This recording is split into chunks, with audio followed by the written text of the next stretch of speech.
जनतेवरती विश्वास आहे, की काम न करता लोकं निवडून नमस्कार. देतात. मी रमाकांत हासगुडे, समय संघर्ष न्यूज आणि ऑनलाईन धाराशी न्यूज या दोन्ही चॅनलच्या माध्यमातून आज आपण आलेलो आहोत जिल्हाधिकारी कार्यालय धाराशिव या ठिकाणी.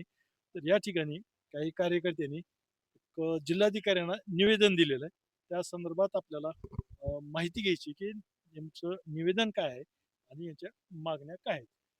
निवेदन दिले तर काय मागण्यात प्रश्न तुमच्या?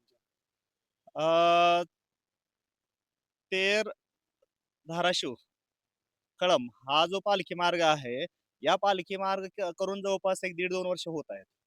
मात्र या पालखी मार्गावर कुठल्याही कसल्याही प्रकारचे गतिरोधक नाहीत, स्पीड ब्रेकर नाहीत. जवळपास आम्ही बघतोय माझी स्वतःची एक शाळा आहे त्या ठिकाणी आणि या तेरमध्ये एंट्री करताना जवळपास सगळीच जी काही सार्वजनिक ठिकाणं आहेत ती रस्त्यावरच आहेत. जवळपास त्या ठिकाणी 3 शाळा आणि एक ग्रामीण रुग्णालय आहे. ह्या वाहनाला एवढा स्पीड आहे, की आमच्या नजरेत देखत कितीतरी ॲक्सिडेंट झाले. जवळपास त्या रस्त्याने एक 25-30 माणसं खाल्ली असतील आजपर्यंत. म्हणून आम्ही या लोकांना आज निवेदन दिलंय. जे मुख्य कार्यकारी अभियंता आहेत त्यांनाही निवेदन दिलंय, की आपण तात्काळ त्या ठिकाणी रँडम पद्धतीचे गतिरोधक करावेत. आणि माहितीच तो आम्ही जिल्हाधिकारी कार्यालयात त्या ठिकाणी निवेदन दिलंय. एक 15 ते 20 दिवसात याने कुठल्याही परिस्थितीत त्या ठिकाणी गतिरोधक स्पीड ब्रेकर करावेत.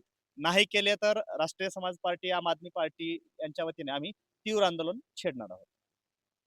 अ, काय सांगायला गरजेचे आहेत? हो, जसं सरांनी सांगितलं त्याप्रमाणे अतिशय गरजेचे आहेत गतिरोधक. कारण शाळा आहेत, इकडं बस स्टँड आहे. इकडं खाली गेल्याच्या नंतर आता पेठमध्ये फार मोठी गर्दी असते आणि तिकडून उतार असल्याच्या कारणाने अतिशय स्पीडमध्ये वाहनं येतात. त्याला कुठल्याही प्रकारचा ब्रेक नसतो. अचानक एखादा विद्यार्थी जर आडवा गेला, एखादी जर दुर्घटना घडली. अनेक ॲक्सिडेंट आता सध्या देखील होत आहेत. परंतु ते कारचे होत आहेत. पण मनुष्यहानी होऊ नये. तिथं एखादी जीवितहानी होऊ नये यासाठी काळजी घेणं गरजेचं आहे. त्यासाठी खरं तर ग्रामपंचायतनं हा पुढाकार घ्यायला पाहिजे.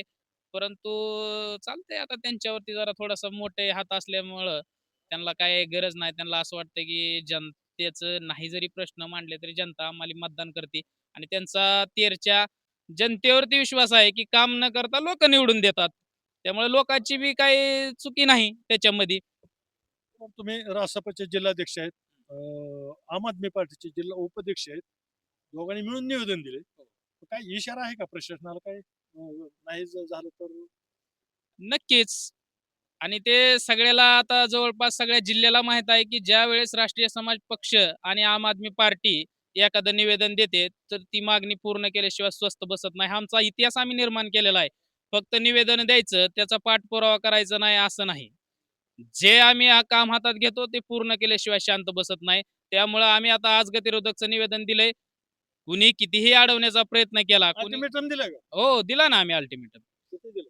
15 दिवसाच्या आत हे गतिरोधक झाले पाहिजे. नाहीतर नाही झाले तर आम्ही आंदोलन करणार आणि करायला भाग पाडणार. आमचा इतिहास आहे. आम्ही छताडावर पाय देऊन कामं पूर्ण करून घेतो. असं नुसतं गुलू गप्पा मारत नाही. आणि आम्हाला आमच्या पुढं कुठे लय मोठी अशी पॉवर नाही की की थांब म्हणले की थांब, बस म्हणले की बस, उठ म्हणले की उठ म्हणणारे आमचे नेते नाहीत. आम्हाला कुण्या नेत्याला विचारून एखादं निवेदन द्यायची गरज नाही. जनतेच्या प्रश्नाशी आम्ही थेट भिडणारे सर्वसामान्य कार्यकर्ते आहोत. आम्ही काही नेत्याच्या पैशावरती चालत नाहीत. तर या ठिकाणी पाहिलं आपण आम आदमी पार्टी आणि रासप आणि दोन्ही कार्यकर्त्यांनी निवेदन दिलेलं आहे आणि अल्टिमेटम दिलंय 15 दिवसाचा प्रशासनाला.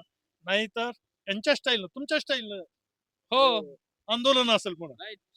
त्यांच्या स्टाईलनं आंदोलन करणार आहे. या विषयावर. या विषयावरती आजच आम्ही त्यांना निवेदन दिलेलं आहे आणि ती गरज आहे. ती गरज खरं तर गावातल्या लोकप्रतिनिधींनी जे निवडून दिलेले लोकप्रतिनिधी असतात, की त्यांच्या खरं तर लक्षात आली पाहिजे आणि तशा पद्धतीचं लोकांनी खूप वेळा तोंडी त्यांना सांगितलेलं आहे.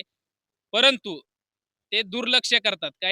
काही त्यांना देणं-घेणं नाही. फक्त पैसा आहे की पैसा. पैशातून निवडणूक लढवायची, निवडून येऊन सत्ता घ्यायची आणि त्या सत्तेतून पुन्हा पैसा कमवायचा. असं जे सूत्र चाललेलं आहे त्यांना विकास करण्याची गरज नाही आणि शेवटी ईव्हीएम घोटाळा तर आहेच की. त्याच्यामुळे त्यांना काही गरजच नाही.